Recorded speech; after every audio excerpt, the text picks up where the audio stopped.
Alors, bonjour à tous. Deuxième capsule ici, encore une fois, pour se rappeler des bons souvenirs. Comment tracer une droite dans un plan cartésien.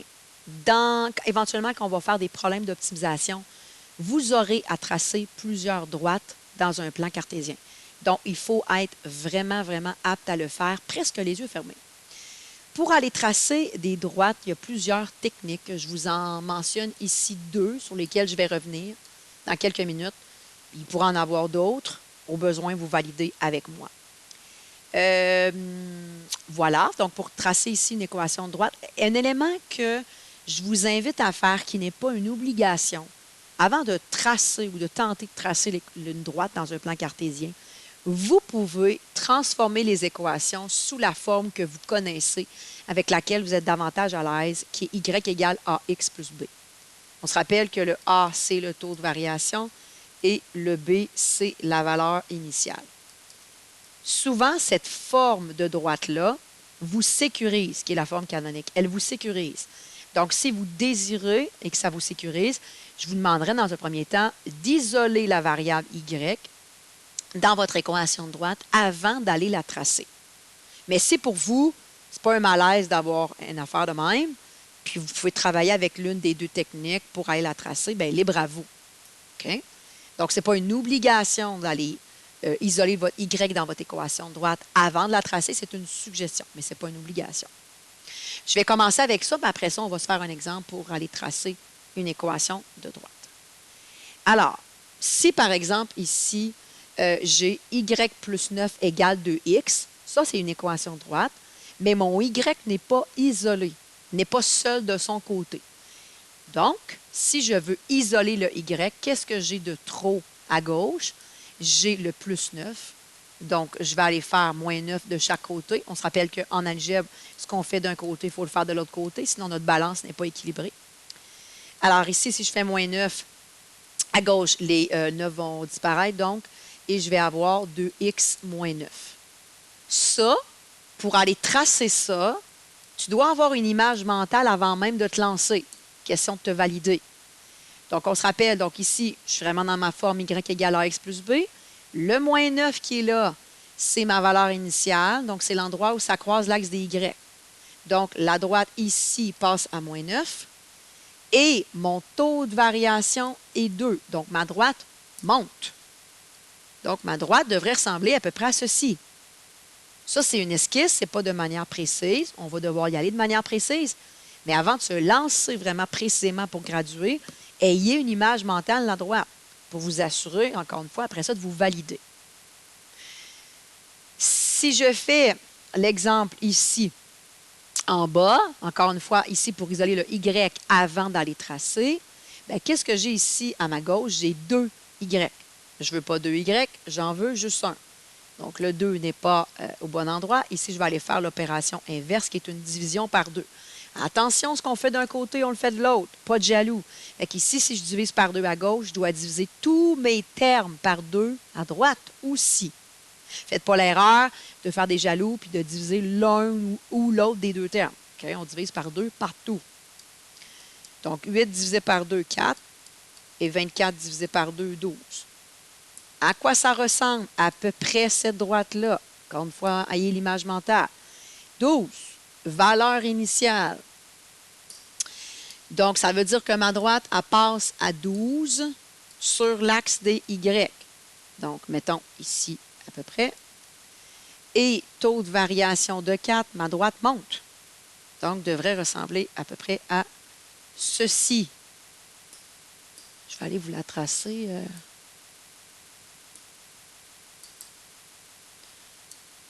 En bleu, question de rendre ça homogène. Voilà.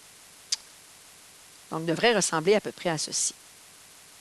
Fait que je vous invite quand même à faire l'exercice d'isoler votre variable Y, votre variable dépendante dans les autres exercices que vous avez devant vous.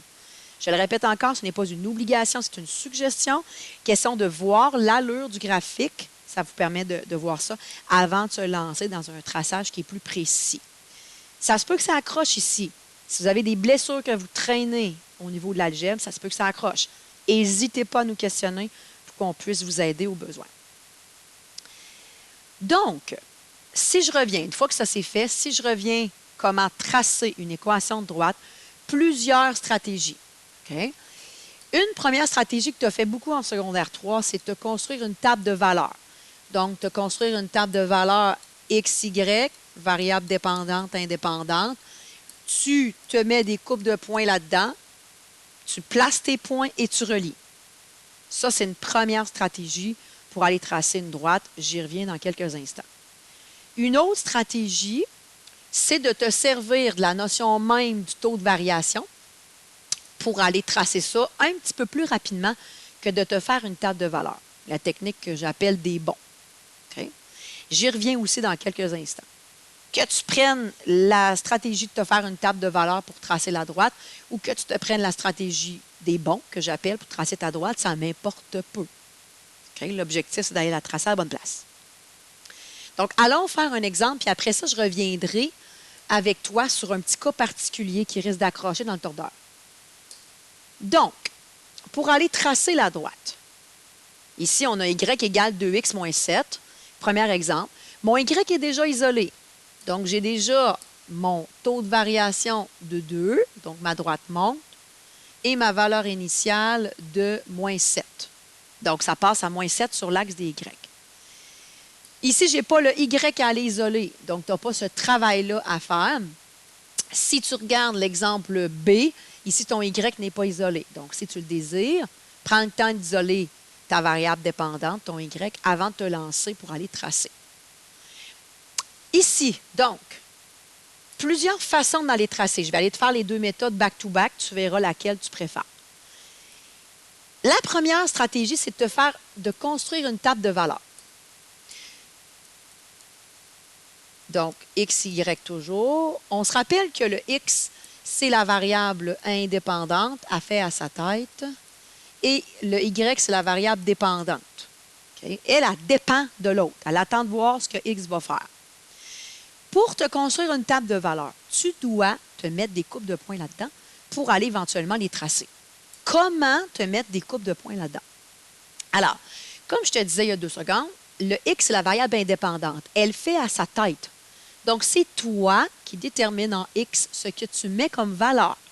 C'est toi qui décides. Tu pourrais te mettre, souvent vous mettez 0, 1, 2, 3, 0, 2, 4, 6. Mais je vous rappelle que vous pouvez mettre des variables négatives, des valeurs négatives. Tu pourrais faire des bons qui ne sont pas constants. Tu pourrais te mettre 0, 24, 246. OK? Là, on s'entend pour dire que ce n'est pas nécessairement un bon choix ici pour aller tracer. Donc, c'est sûr que d'avoir des valeurs qui sont un petit peu plus, pas nécessairement proches l'une de l'autre, mais qui permet d'avoir des éléments dans le graphique. Parce qu'ici, on voit que le x, ça va de moins 10 à 10. Mais ça serait le fun qu'on choisisse un x qui rentre là-dedans, dans ce gauge-là. Souvent, la stratégie d'aller voir à 0, c'est une bonne stratégie. Puis, on pourra aller voir à 2 puis à 4, mettons. Qu'est-ce qui se passe? Encore une fois, je le répète, ton x, c'est toi qui détermine les valeurs que tu choisis. Okay? D'aller voir à 0, c'est le fun, parce que c'est la valeur qui va aller tracer qui va être sur ton axe des Y. Donc, c'est le fun de savoir par quoi ça commence, entre guillemets. Puis après ça, je le répète, tu prends les valeurs que tu veux. Comment aller chercher les Y qui vont avec ça? Bien, tu dois, pour chacune des valeurs X, remplacer ton X à l'intérieur de ton équation par la valeur que tu as et pitonner. Donc, par exemple, si X vaut 0, je vais faire 2 fois 0, moins 7. Donc, 2 fois 0, 0. 0 moins 7, moins 7. 0 moins 7, ça, c'est un couple de points que tu peux aller placer dans ton graphique. Si je remplace le x par 2, 2 fois 2, 4. 4 moins 7, moins 3. Et si je remplace le x par 4, 2 fois 4, 8. 8 moins 7, 1. Tu te poses peut-être la question, combien ça prend de couple de points pour aller tracer une droite? Bien, le minimum, c'est 2, mais je te suggère 3 pour voir si jamais tu as une erreur qui se glisse, tu vas pouvoir le voir. Parce que si jamais tu te trompes dans une de tes coordonnées de points, bien, les 3 points ne seront pas alignés quand tu vas prendre ta règle pour les tracer. Ça va accrocher, ça va te permettre de valider que tu es dans le champ. Si tu prends juste 2 points et tu traces, bien, si un des 2 points n'est pas bon, tu vas tracer, mais tu ne sauras pas que ce n'est pas bon. Fait que je te suggère 3 points. 3 couples de points.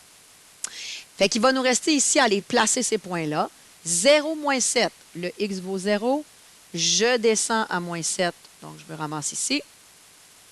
2 moins 3, j'avance de 2, je descends de 3. Et 4, 1, j'avance de 4, je monte de 1. Voilà. Puis là, ben, ça va bien. Tout va bien, la vie est belle, parce que si je prends ma règle et je relie ces 3 points-là, j'ai ma droite. OK? Là, je vais manquer de précision, je vais y aller rapidement pour le moment. Ça donne ceci. Vous, bien évidemment, vous avez une règle, vous faites ça de manière précise. Donc, ça, c'est une première manière de tracer une droite. C'est vraiment à la base d'un problème d'optimisation. Alors, c'est super important de maîtriser ça. Maintenant, ça, c'est une façon. Je vais te montrer la deuxième, okay, si jamais tu as le goût de l'essayer. Alors, quand tu as ton Y isolé, ta variable dépendante isolée, une des stratégies que tu peux utiliser, c'est la technique des bons. Je t'explique. Tu regardes où ça part, entre guillemets. Tu regardes en fait ta valeur initiale. Ta valeur initiale, ici, c'est à moins 7. Donc, tu sais que ça croise l'axe des Y à moins 7. Tu le sais, c'est ta valeur initiale. Je vais aller te l'indiquer. Ça, c'est la valeur initiale. Donc, tu places ce point-là, qui est ton B. Je le répète, ça, c'est à condition que ton Y soit isolé. Là. Fais bien attention de l'isoler au préalable. Après ça, pour ce qui est de la technique des bons, alors, ce que tu fais, c'est que tu prends ton taux de variation. Le taux de variation, c'est 2. On se rappelle qu'un taux de variation, c'est la différence des Y sur la différence des X. Toi, ton taux de variation, c'est 2. 2 sur 1, hein, parce qu'on sait qu'une division par 1, ça n'a pas d'impact. Fait que ce que ça veut dire, ça veut dire que tu avances de 2 pour le Y quand tu avances de 1 pour le X. C'est ça que ça veut dire. Donc, ce que tu fais en utilisant ça, c'est que tu avances de 2 pour le Y, donc tu montes de 2 et tu avances de 1 pour le X. Je vais te le visualiser ici. Tu montes de 2 pour ton Y et tu avances de 1 pour ton X. Tu te ramasses ici et tu te fais un point. C'est la définition même du taux de variation. Je repars du point. Le taux de variation est de 2. Donc, on se rappelle que c'est Y sur X. Donc, le Y est 2. Donc, je monte de 2. Je tasse de 1 vers la droite. J'avance de 1. Je me fais un point. Et tu relis. Et tu vas avoir ta droite. Je vais te la tracer. Je m'excuse au niveau de la précision. Toi, avec ta règle, ça devrait bien aller. Donc, voilà pour ce qui est de ta droite à tracer. Laquelle des deux méthodes tu vas préférer? Est-ce que tu vas préférer faire la table de valeur? Est-ce que tu vas préférer faire l'analyse au niveau de la définition même du taux de variation? C'est à toi de voir. Okay, la technique m'importe peu. En fait, il faut que ça fonctionne. Ça serait pas mal l'idéal. Donc, ça, c'est pour tracer une droite. J'espère que ça rappelle des bons souvenirs. Je le répète encore, c'est la base d'un problème d'optimisation. Hyper important que tu fasses ça les yeux fermés. Fait que là, c'est important d'en faire quelques-uns. Question de t'assurer que ça va. Avant de te laisser faire l'exemple B et de te laisser compléter en bas de la page précédente, je veux te parler d'un cas particulier que quand tu vas rencontrer, ça va accrocher. Je te le dis. Quand on a des équations de droite avec un X puis un Y, avec une variable dépendante et indépendante, ça va bien. Mais quand tu as des équations de droite avec l'une ou l'autre des deux variables, c'est souvent là que tu as l'air d'un chevreuil sur l'autoroute. Je ne sais pas trop quoi faire avec ça. Donc, si par exemple, j'ai X égale 3 puis Y égale 3, je t'annonce que ça, c'est des droites. Mais c'est vraiment des cas particuliers parce que je n'ai pas l'autre variable qui lui est associée. Donc, sache que quand j'ai X égale quelque chose, ça va être une droite verticale. OK? Donc, si on se fait une esquisse de ça, donc si j'ai X égale 3, donc X égale une valeur quelconque, ça va toujours être une droite verticale vis-à-vis le chiffre en question. Donc, ici, c'est 3. Donc, ici, dans le fond, ce que je vais avoir, c'est une droite verticale vis-à-vis 3 pour le X. Donc, ma droite va ressembler à ceci. Je vais juste effacer ça ici, question que tu vois bien ce que je suis en train de te faire. Donc, X égale quelque chose, c'est une droite verticale vis-à-vis la valeur que tu as. Y égale quelque chose, tu as rencontré ça un petit peu plus en secondaire 3, mais ça fait quand même assez longtemps. Donc, quand tu vas avoir Y égale quelque chose sans la variable X, ça va être une droite horizontale vis-à-vis, encore une fois, la valeur que tu as. Fait que si j'ai Y égale 3, je vais avoir une droite horizontale vis-à-vis Y qui vaut 3. Donc, ça va ressembler à peu près à ceci. Ce sont des cas particuliers que tu vas rencontrer et ça va accrocher. OK? Fait que si tu voulais mon avis, de te mettre ça en jaune, en vert, en bleu, en orange, de te faire des étoiles, mais fais quelque chose pour te le mettre vraiment sur brillance parce que je vais t'y référer souvent si ça va accrocher ça, tracer ces équations de droite-là. OK? Fait que fais attention à ces cas particuliers-là. Donc, je t'invite à aller faire des petits exercices ici pour aller isoler ton Y, aller faire l'exemple à la page suivante, l'exemple B au minimum pour aller tracer cette droite-là. Encore une fois, je le répète, c'est vraiment de base pour aller éventuellement avancer dans notre problème d'optimisation. Bon travail!